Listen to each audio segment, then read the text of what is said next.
113 crew members in addition to those passengers.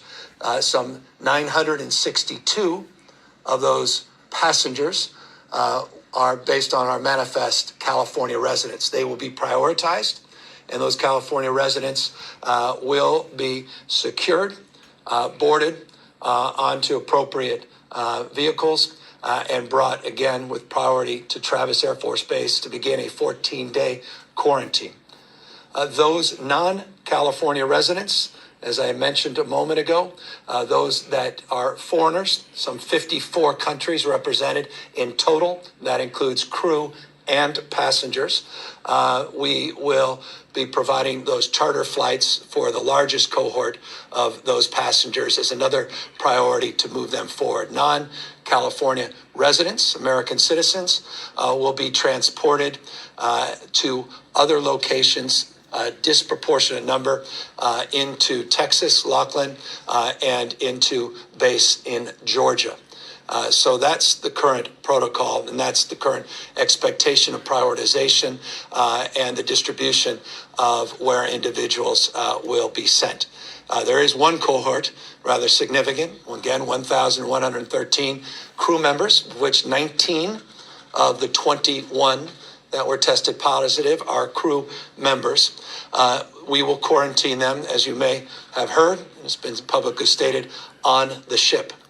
That ship, after all the other passengers have been attended to, that ship, once quarantined with the remainder of the crew that are appropriate to remain on the ship, that ship will now turn around outside of the San Francisco Bay, no longer in the port of Oakland.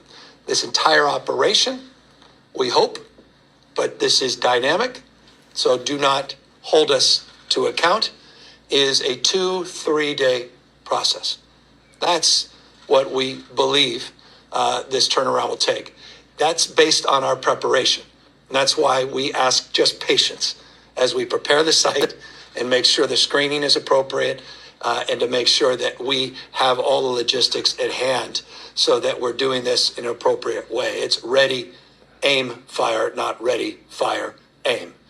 And I cannot impress upon you my appreciation, can impress upon you more my appreciation to our federal partners, the incredible work of the CDC, HSS, the White House, the Vice President himself, individually working. We had 3 conversations in the last 24 hours directly, the President direct conversations, the incredible partnership, of course, with our teams at the state level, and here locally, the incredible leadership of Mayor Libby Schaaf. And let me just end on that point. This would not have happened without leadership. Some folks turn their backs in times of distress, in times of stress. The political answer is oftentimes to abdicate responsibility and accountability. That is not exampled here in Oakland. What you see next to me is a leader that was willing to take responsibility for those in need, take responsibility for American citizens, take responsibility for Californians, take responsibility for many that may end up being residents of her own city in this broader county. I applaud her, and I just want all of you to recognize that she was not required to be put in this position, but she did the right thing, and I cannot be more grateful for her willingness to partner with us in good faith. So a friend of mine was wrong because he said that Libby had no choice. Apparently, according to the governor, she did. So there you go. But with deep expectation of accountability from each and every one of us at all other levels of government.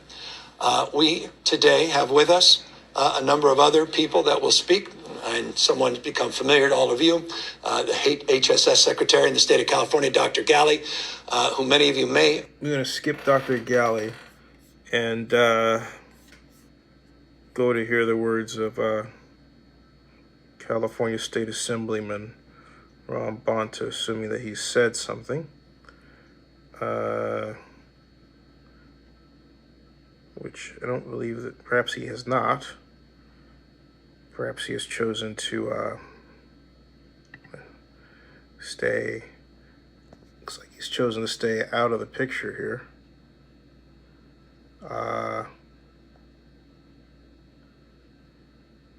Yeah, he has not said anything.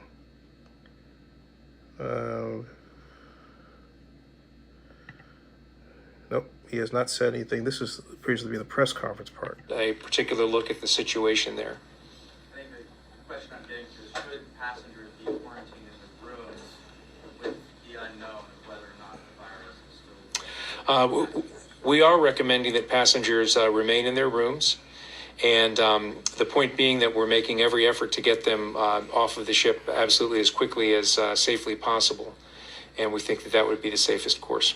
Dr. We've talked a lot about passengers, but the 20 who tested positive, the overwhelming majority was crew. So what's being done to, and maybe this is with the cruise ships, but your crew members may have been infected and then went on another cruise. So what's going to be done to look into that situation so that we don't have them on duplicate or different cruise ships? Well, our primary responsibility has not been toward the crew, but is toward the passengers, and those are the efforts that we've been making.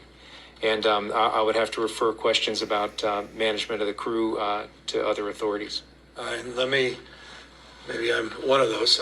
We have been tracking those that were on the original leg, which is the San Francisco to Mexico, that then went and transferred to other ships. And you may know that we had one of those crew members was just tested in Southern California that was on another cruise ship. So we are monitoring those individuals that have moved to other crews, and clearly those protocols from the industry's perspective need to be sharpened. But from a health perspective, we are very engaged, hand in glove, in the monitoring and the tracing and tracking of those individuals. Some state health officials are saying that the CDC has been slow to confirm presumption positive tests.